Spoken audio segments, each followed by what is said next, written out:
Lah yang berjasa besar mengembangkan agama Islam itu adalah para ulama. Bukan para demonstran, bukan. Takbir, apa itu? 212. Hampir 2 juta orang kumpul yang Monas sholat Jumat. Demo. Sawise demo tuh loh, sesudahnya demo sholat Jumat tuh loh. Apa Islam maju? Islam bangkit gitu? Islam berwibawa itu? Enggak, sama sekali.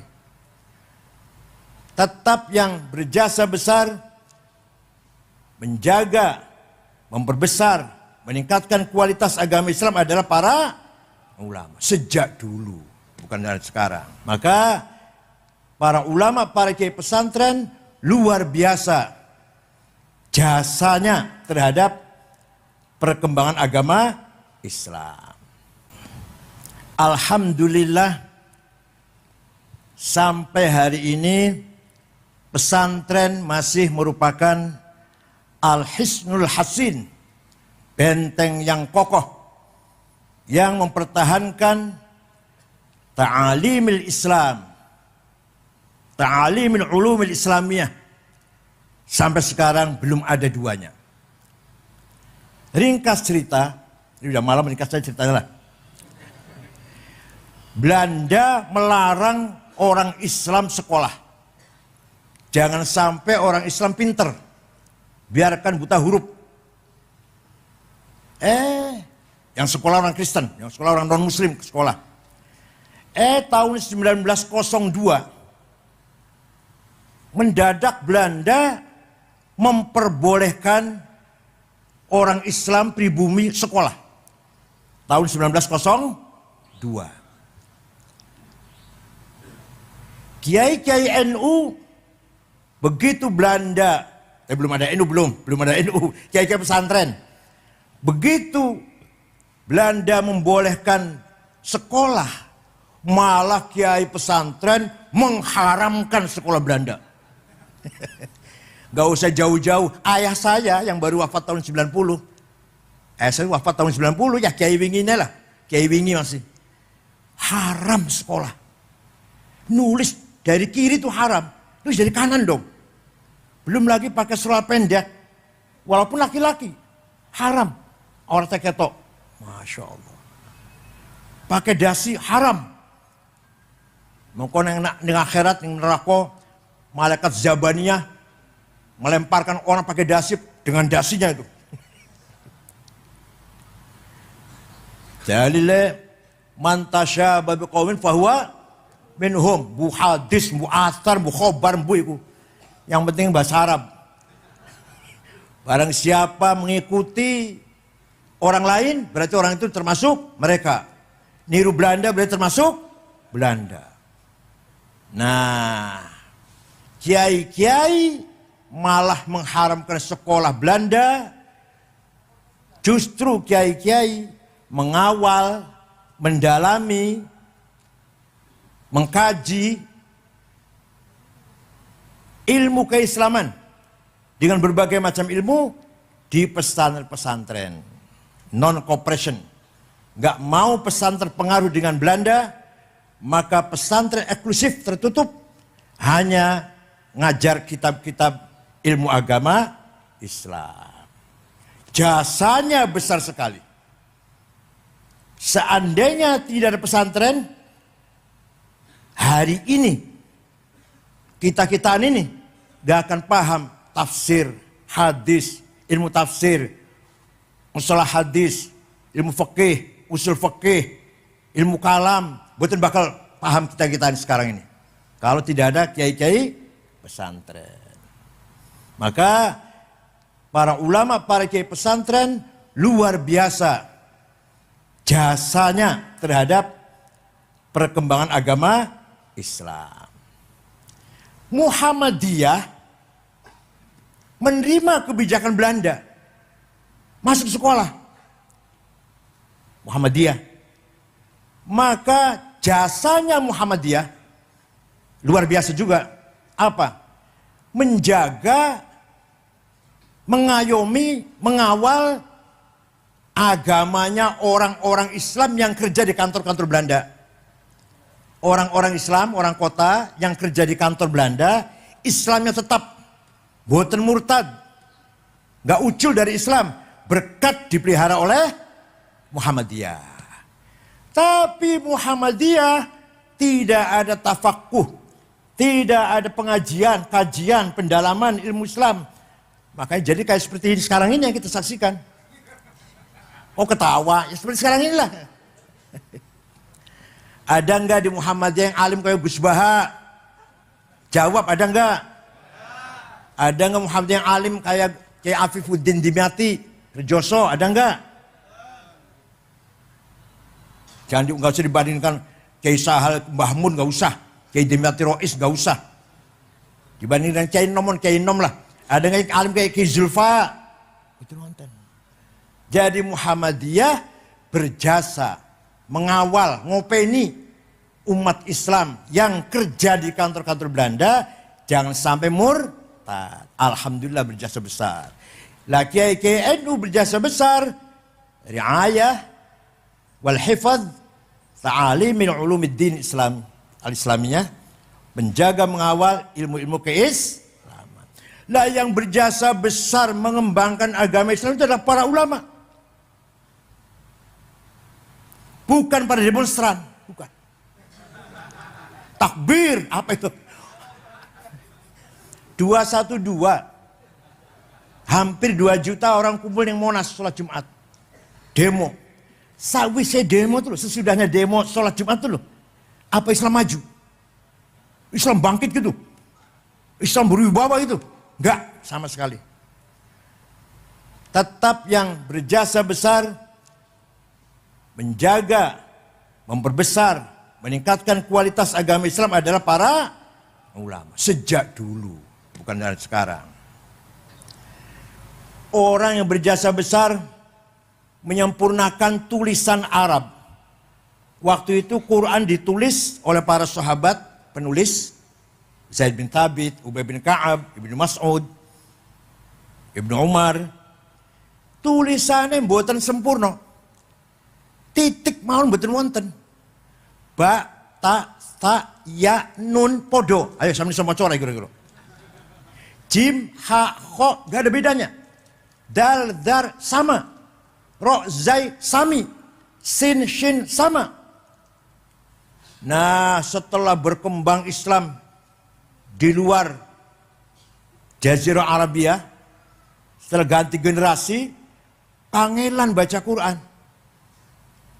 Maka ulama yang berjasa besar menyempurnakan tulisan Arab, wad'un nuqat 'alal huruf, namanya Imam atau Syekh Abul Aswad Ad-Du'ali. Siapa namanya? Biasanya Toto, Soekardi, Solikin. Tahun 59. Beliau wafat tahun 62 Hijriah. Bukan sahabat, tabi'in.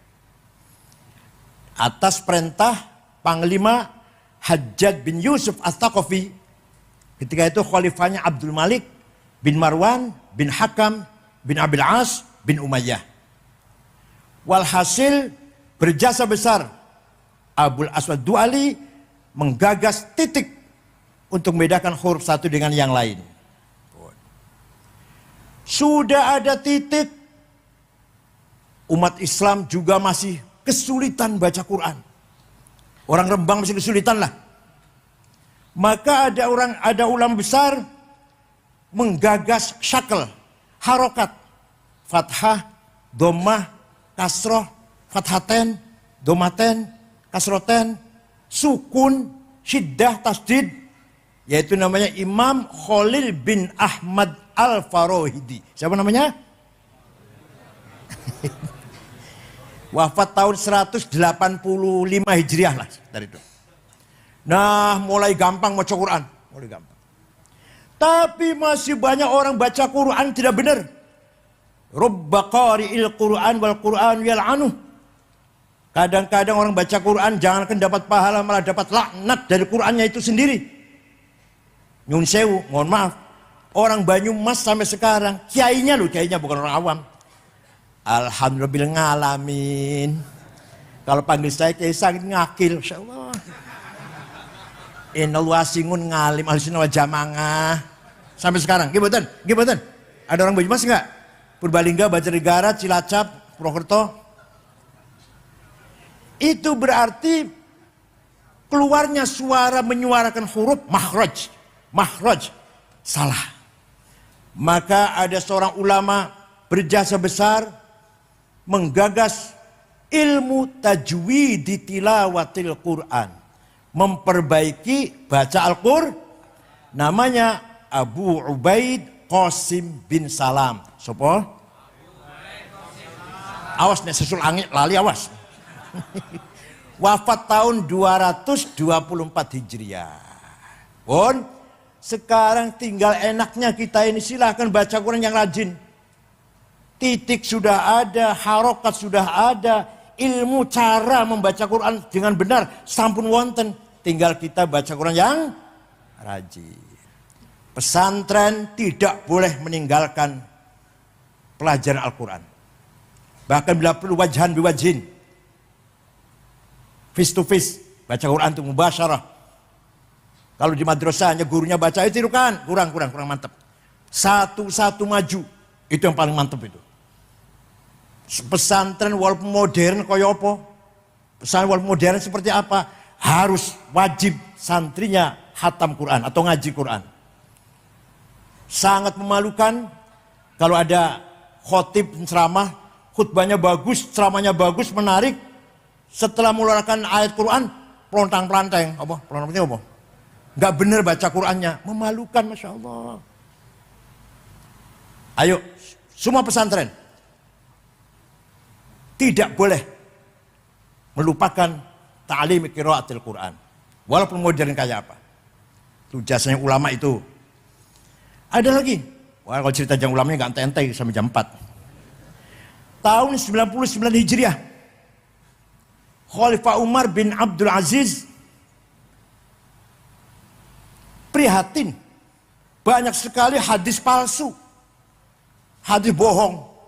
Qala Rasulullah pada bohong itu demi kepentingan politik, ekonomi, suku.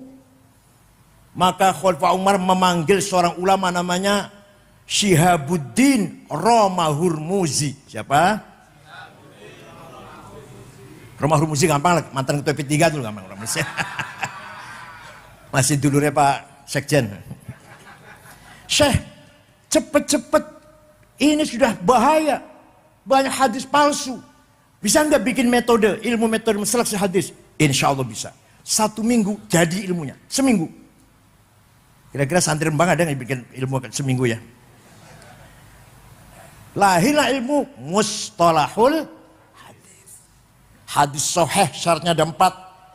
Sanadnya mutasil, rawinya dobit, tidak pernah lupa, apalagi kuat, thiqah, bisa dipercaya, gak pernah nyolong sendal, adil, lempeng kelakuannya, baru hadis sahih. Kurang 1 syaratnya jatuh hasan, kurang 2 dhaif, dhaifnya maqtu, muqata, mauquf, mursal, muallal, mun'am, mu'an'an. Ilmu kayak gini ini sudah tidak dikaji di luar pesantren. Gimana? SAG ngerti mbuare bukan SAG. Ngerti mbuare ilmu koyo ngene iki. Hanya di pesantren yang masih memelihara ilmu seperti ini. Maka lahirlah metode seleksi hadis yang benar sehingga Imam Bukhari menerapkan, mentatbikkan ilmu ini. Beliau hafal hadis 600.000, diseleksi dengan metode ilmu mustalah hadis hanya 4.000 yang dianggap sahih oleh Imam Bukhari. Berjasa betul Ibu. Siapa namanya? Imam siapa namanya? Siapa sih? Ada lagi. Wah. Yang berjasa besar untuk umat Islam, terutama orang awam, termasuk saya ini awam. Tapi saya kalau nggak awam. Imam Ali Abul Hasan Al-Ash'ari. Beliau tadinya Mu'tazilah 40 tahun. Gurunya namanya tokoh Mu'tazilah Abu Ali Al-Jubai. Abu Ali muridnya Abu Hashim Al-Jubai. Abu Hashim muridnya Abu Hudail Al-Allaf. Al-Allaf gurunya Ibrahim An-Nadham. An-Nadham gurunya Amr bin Ubaid. Amr bin Ubaid gurunya Wasil bin Atha, pendiri Mu'tazilah. Wasil bin Atha gurunya Imam Muhammad bin Sayyidina Ali dari istri kedua. Sayyidina Ali niku setelah Siti Fatimah wafat nikah malih dengan namanya Khawlah binti Ja'far dari suku Bani Hanifah, punya anak Muhammad, tidak berpolitik. Tidak berpolitik. Sayyidina Hasan Husain yang ibunya Fatimah berpolitik. Terjadi kasus Karbala, tragedi Karbala. Sayyidina Hasan wafatnya diracun. Sayyidina Husain dibantai. Imam Muhammad tidak berpolitik. Ngajar mawon di Masjid Madinah. Lalu muridnya itu Ma'bad al-Juhani, pendiri mazhab Qadariyah. Jaham bin Sofan, pendiri mazhab Jahamiyah. Siapa lagi? Wasil bin Atha, pendiri mazhab Mu'tazilah. Pokoknya muridnya pendiri-pendiri. Mudah-mudahan santri Rembang ada yang menjadi pendiri. Minimal pendiri pom bensin 2 tak.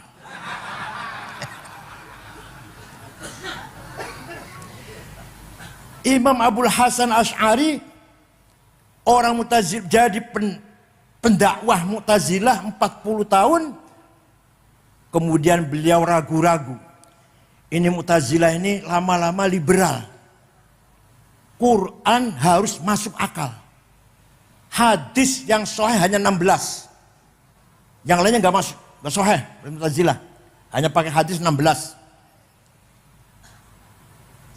Qul a'udzu birabbil falaq min syarrin ma khalaq. Berlindung dengan Allah dari kejahatan yang tidak diciptakan oleh Allah. Kalau Mu'tazilah berpendapat Allah tidak menciptakan syar. Kalau kita Ahlussunnah bacanya min syarri ma khalaq, dari kejahatan yang diciptakan oleh Allah. Kalau Mu'tazilah dari kejahatan yang tidak diciptakan oleh Allah. Jadi contoh siapa? Manusia sendiri. Lama-lama ini kalau dilepas Mu'tazilah kebablasan ini. Maka Imam Abul Hasan Asy'ari istikharah, jumpa dengan Rasulullah sallallahu alaihi wasallam. Kata Rasulullah, keluar dari mazhab Mu'tazilah, dirikan mazhabmu sendiri. Maka Imam Abul Hasan Asy'ari pidato di Masjid Basrah menyatakan keluar Mu'tazilah, mendirikan mazhab sendiri yang terkenal akhirnya dengan mazhab Ahli Sunnah wal Jamaah. Ringkasnya, kalau bertele-tele kalau saya terangkan 2 tahun nggak selesai nih. Ringkasnya mazhab Asy'ari itu menetapkan bahwa Allah punya sifat yang wajib 20, yang mustahil 20, yang jaiz 1, yang wajib bagi Rasul 4, yang mustahil 4, yang jaiz. Ini sangat manfaat untuk orang awam. Pulang ya orang awam pulang. Kalau orang yang elit, Ibnu Sina, Al-Farabi, Al-Kindi, Ibnu Rushd, wah itu mau ikut asyir mau enggak terserah itu sih. Kita nih nggak tahu bahwa Allah punya sifat 20 kalau bukan Imam Asy'ari. Imam Asy'ari baca Quran bola bali, wong salwangsul, tidak menjumpai ayat yang mengatakan Allah itu ada. Nggak ada di Qurannya tuh. Wonten mboten? Innallaha wujud. Wonten mboten? Orang sejawa orang tahu baca Quran orang sejawa.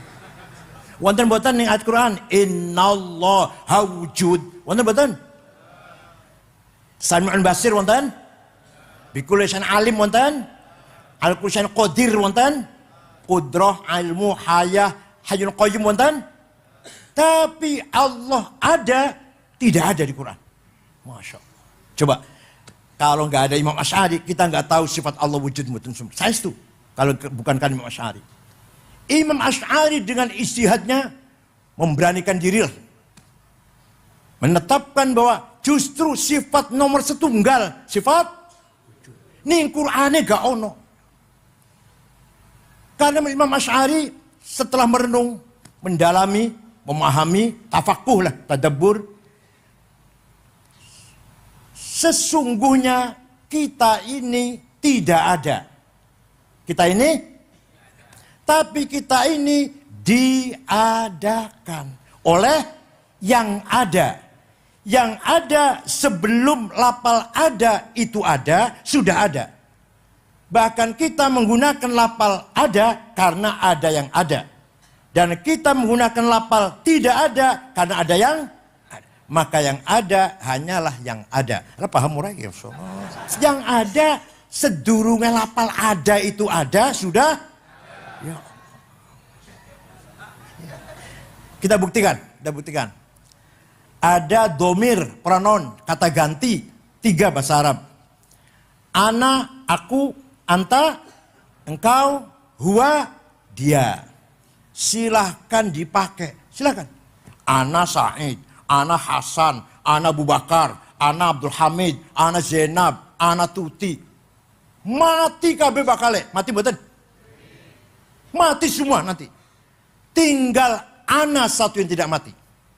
Tinggal aku satu yang tidak mati. La ilaha illa ana fa'budni. Tidak ada Tuhan kecuali aku. Aku itu Tuhan. Bukan aku Said, bukan aku Khalid, bukan aku Ibrahim, bukan. Aku siapa? Aku Tuhan.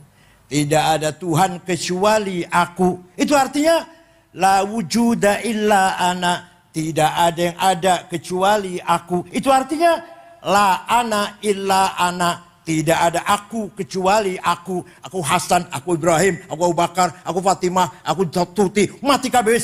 Tinggal aku, Allah. Begitu pula anta. Anta Zaid, anta Abu Bakar, anta Solikin, anta Toto, anta Sukardi, anta Zainab, Maryam. Mati kabeh bakale.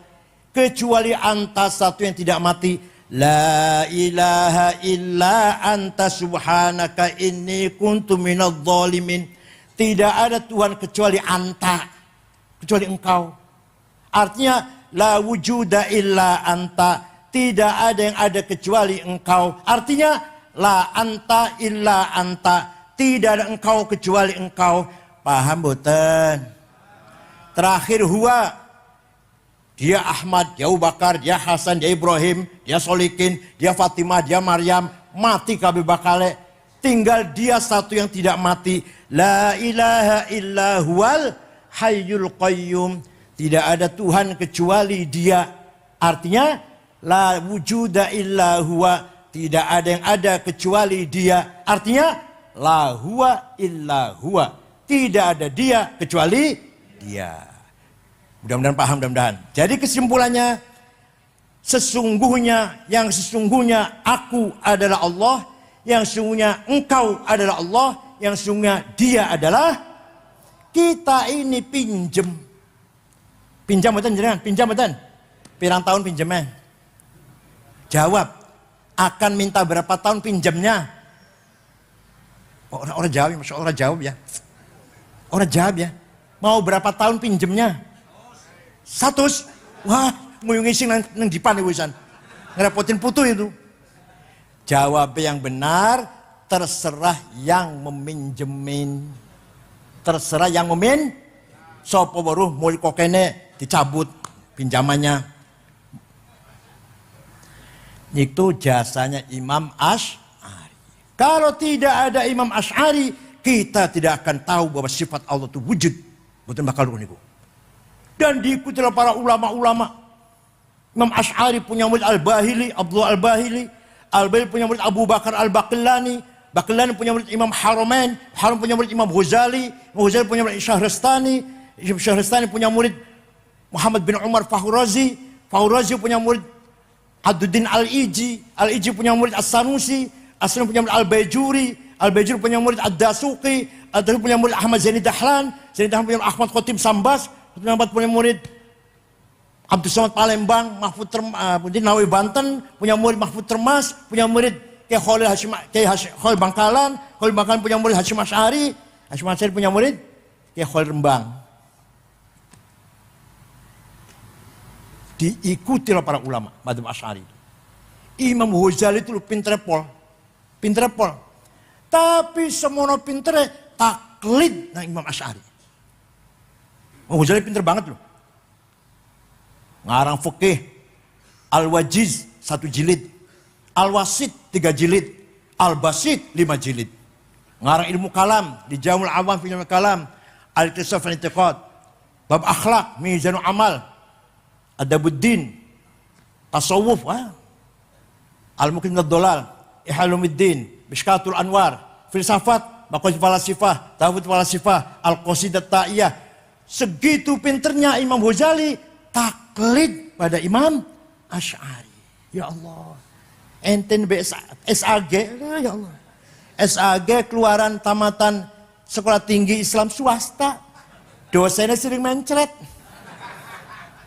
Bocahnya sering bolos. Bayar 15 juta di wisuda. SAG. Gak mau taklid pada Asy'ari. Waduh. Kembali Quran dan hadis. Silakan. Silakan. Sombongnya Masya Allah. SAG. Sarjana alam. Bon. Nomor 2. Imam Syafi'i. Ini panjang Syafi'i ya. Ringkas saja lah. Imam Syafi'i itu namanya Abu Abdullah Muhammad bin Idris bin Abbas bin Uthman bin Syafi' bin Musayyab bin Ubaid bin Abdul Yazid bin Abdul Muttalib. Lahir kota Gaza, Palestina tahun 150. Wafat di Kairo, Fustat, Mesir. Dusun Fustat namanya, di Kairo, Mesir, tahun 204. Jadi Imam Syafi'i itu usianya hanya 54, tua kula. Saya udah 71 ini.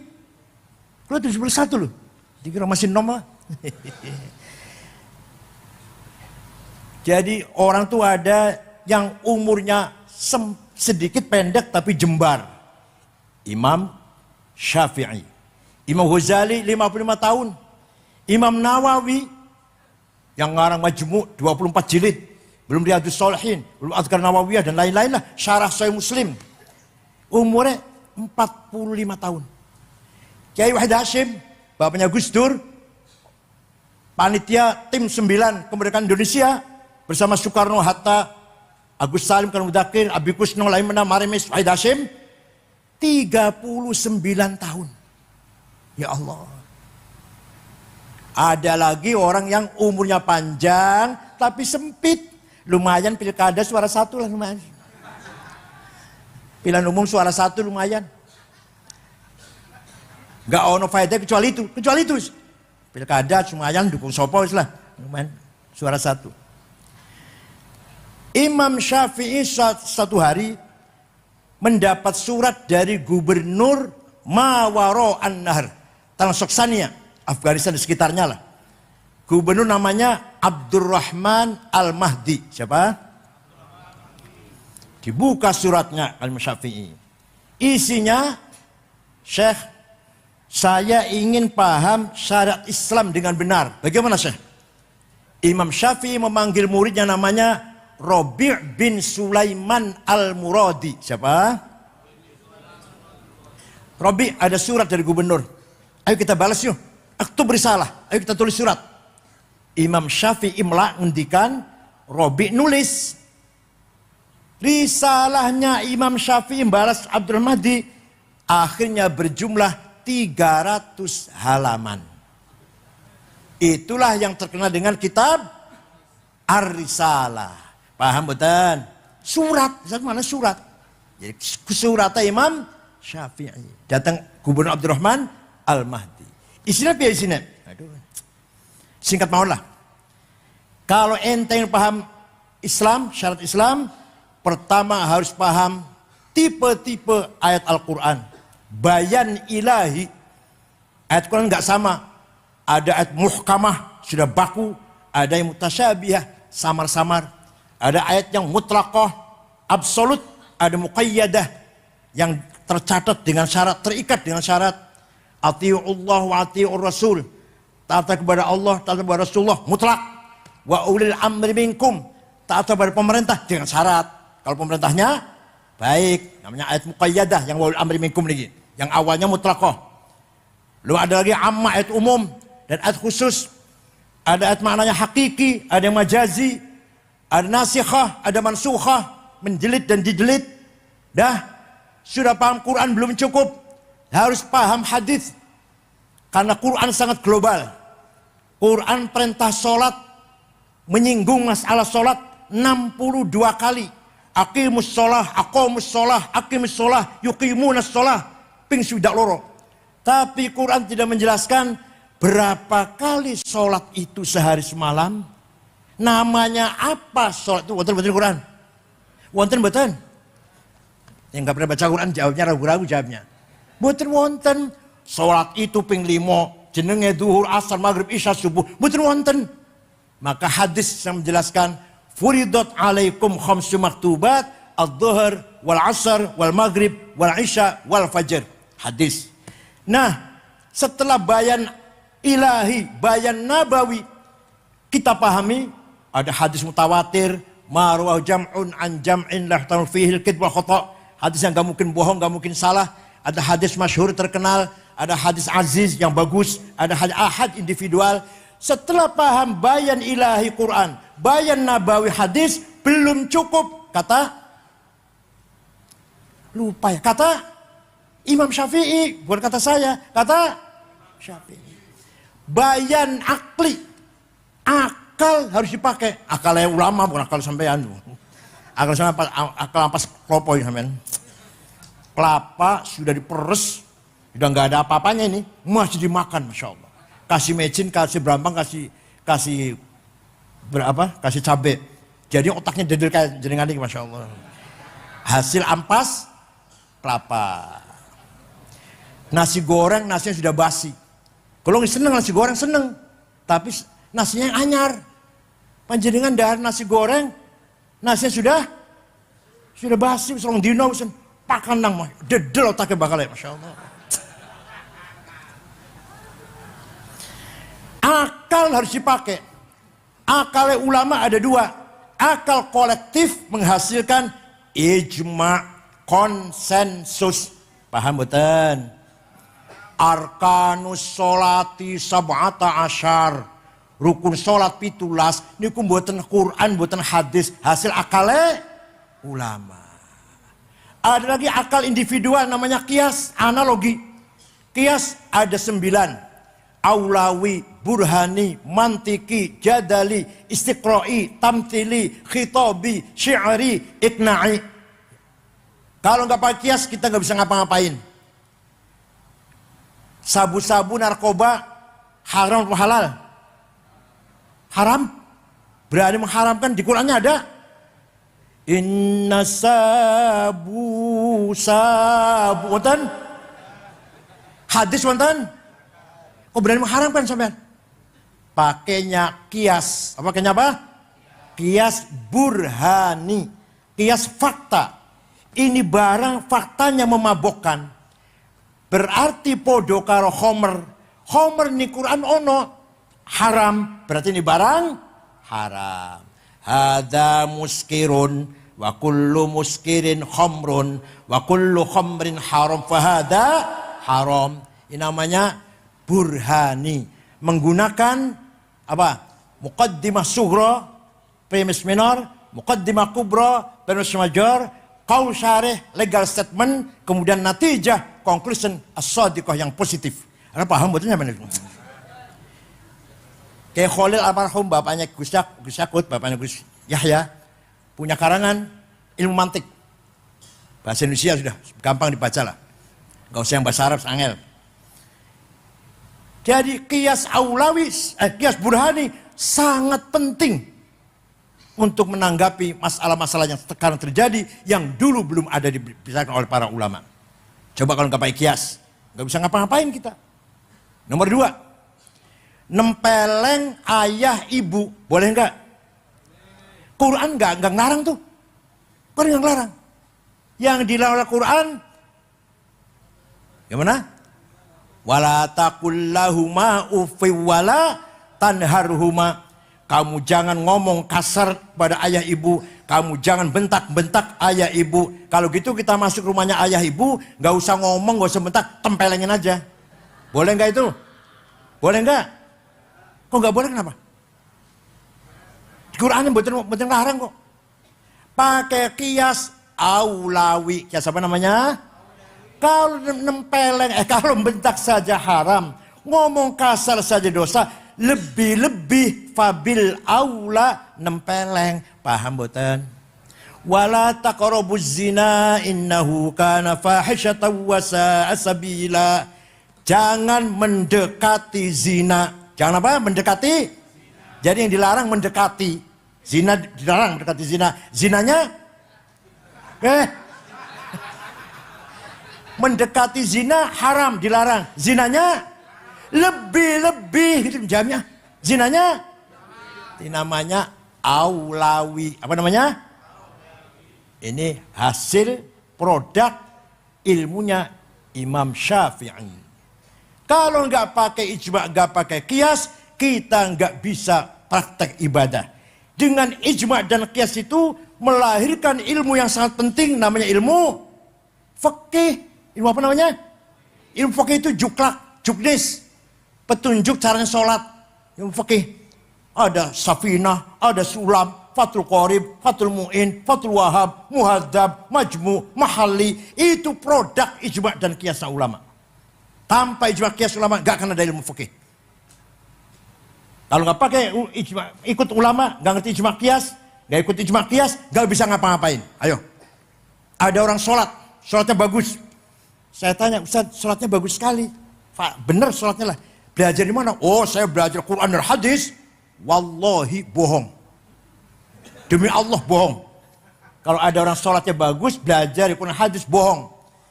Jawabnya yang benar, belajar dari ayah, diajari ibu sejak kecil, belajar dari ustadz di madrasah, dari imam musola sebelah rumah. Nanti imamnya itu dari gurunya, dari kiainya, dari syekhnya, mentok tenggone Imam Syafi'i. Imam Syafi'i gurunya antara lain gurunya Imam Malik. Imam Malik gurunya Imam Robi'ah. Imam Robi'ah gurunya Imam Khorijah. Imam Khorijah putra sahabat Zaid bin Thabit. Sahabat Zaid ya muridnya Kanjeng Nabi, sahabat. Jadi kita ikut Imam Syafi'i berarti kita ikut Rasulullah Sallallahu Alaihi Wasallam. Paham mboten?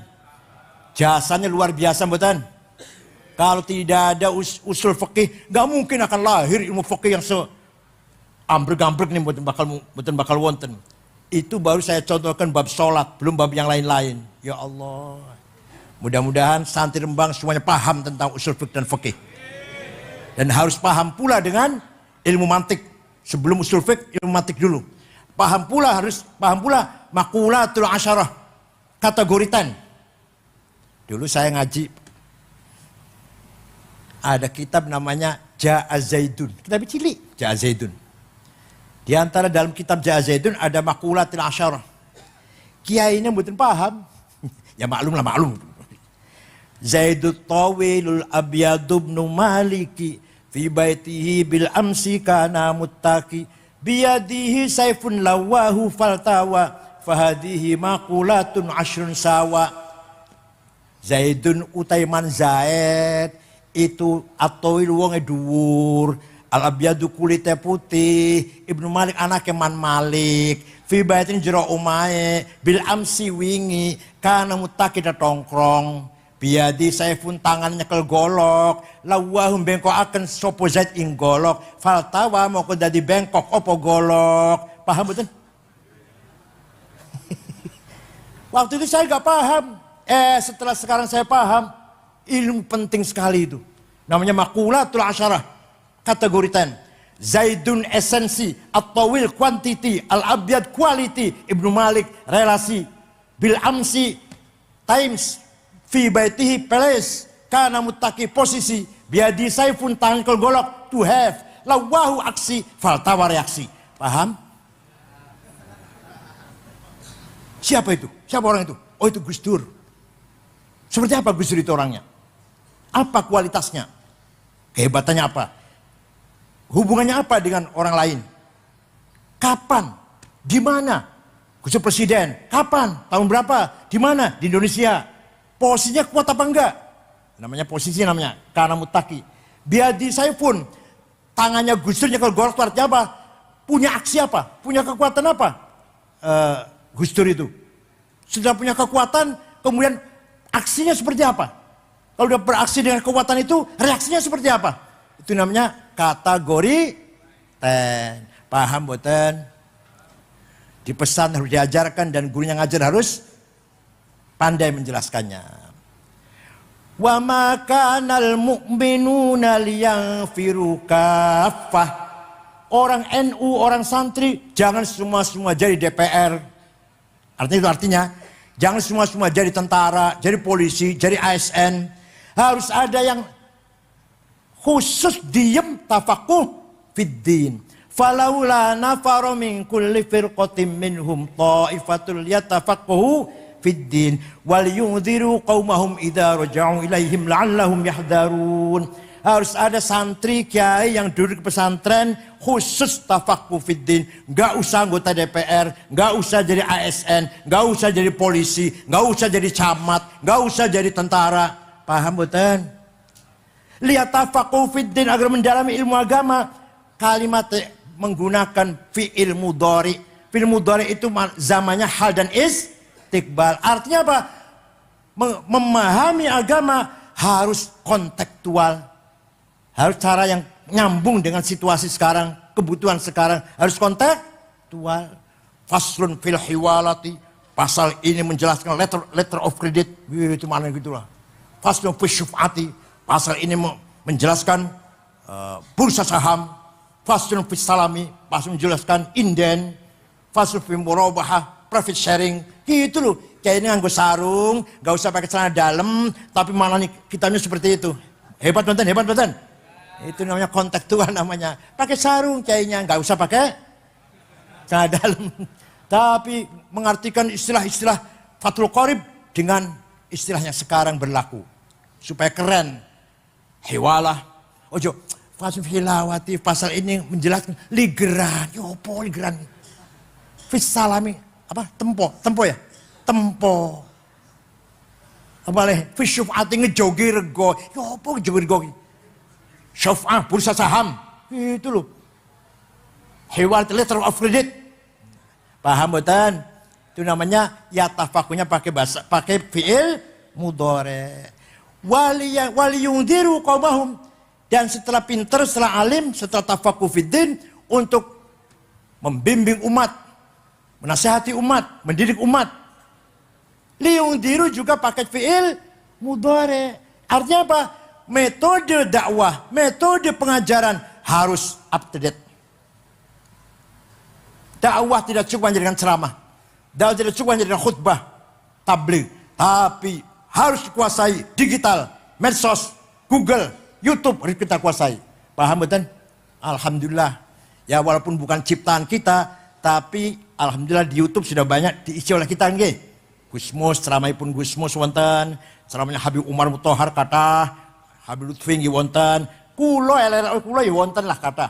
Mung sayange jenengan golek ceramahe kula teng YouTube, wes pun ketemu, dirungake lah 1 jam tapi ros setengah jam ta. Bar niku iklan obat kuat. Apa? Kopi moncer. Apalagi? Honeymoon, malas kata lah. Juaran. Obat kuatnya buat nopo-nopo. Gak apa-apa obat kuat, gak apa-apa. Gambare yang menjijikkan gambarnya. Menjijikkan bagi kita, tapi bagi anak muda menyenangkan. Itu sayang itu. Itu kalau YouTube gak di tangan kita seperti itu. Isinya wonten ceramah Gusmus wonten, ceramah Habib Lutfi wonten, Habib Umar Mutahar wonten, ceramahnya saya ada, ceramahnya adik saya Mustafa Akil ada. Tapi di sela-sela mendengarkan ceramah Mau'idhah itu ada iklan obat kuat. Gambare, Masya Allah, gambare.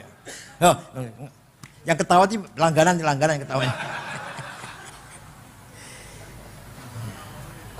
Dakwah melalui medsos, kuasai medsos. Wahabi, HTI, Salafi menguasai medsos. Kita kalah. Provokasi radikalisme, bahkan sampai terorisme melalui medsos. Anak muda baca itu kalau nggak punya basic langsung terpengaruh pasti. Alladzina hajaru khuruju min darihim wa udhu fi sabili wa qatalu wa qutilu law kaffiranna anhum sayiatihim wa adkhilannahum jannatin tajri min tahtiha al-anhar. Ayo kita keluar dari rumah, membunuh atau terbunuh, jihad fi sabilillah, membunuh orang kafir atau kamu yang mati, langsung diterima masuk surga, terima bidadari, telanjang, sudah siap pakai. Makanya bom bunuh diri katanya apa? Jadi penganten. Yang bunuh diri itu namanya penganten tuh. Oh, jadi penganten katanya. Mau kawin bidadari. 5 menit mendengarkan ceramah seperti itu, kalau yang tidak punya basic yang kuat, pasti terpengaruh. Masya Allah. Rembang betul Nabil. Rembang terus betul. Wonten betul nggih. Nah, Cirebon wonten teroris namanya Syarifuddin yang ngebom Masjid Polresta Cirebon lagi sholat Jumat. Ada lagi yang terlibat bom putih Jalan Tamrin namanya Saifuddin dari Kuningan. Dari Indramayu namanya Muazzam. Dari Gringsing Batang namanya Dulmatin. Dari Pemalang namanya Umar Patek atau Hisham Bawazir. Dari Malang Pasuruan Salim bin Mubarak At-Tamimi. Dari Tegal Muhammad Ali. Dari Cianjur Internasional. Sekarang di penjara Guantanamo Amerika. Dari Cianjur. Wah kalah Rembang kalah ini, nggak ada teroris Rembang. Dari Cianjur namanya Hambali teroris internasional. Sekarang di penjara Amerika. Kalau Salim bin Mubarak yang mana? Yang Pasuruan mati sudah di ISIS, ikut ISIS di Suriah, udah masuk surga sudah. Yang bu surga boleh semua. Anak Imam Samudra berangkat ke Syria, mati sudah. Anaknya Imam Samudra. Anaknya Abu Jibril berangkat ke Suriah juga, mati juga sana. Ya Allah, golek mati syahid, tiba-tiba mati sangit. Kesimpulannya, ulama dengan pesantren sangat berjasa membangun peradaban agama Islam.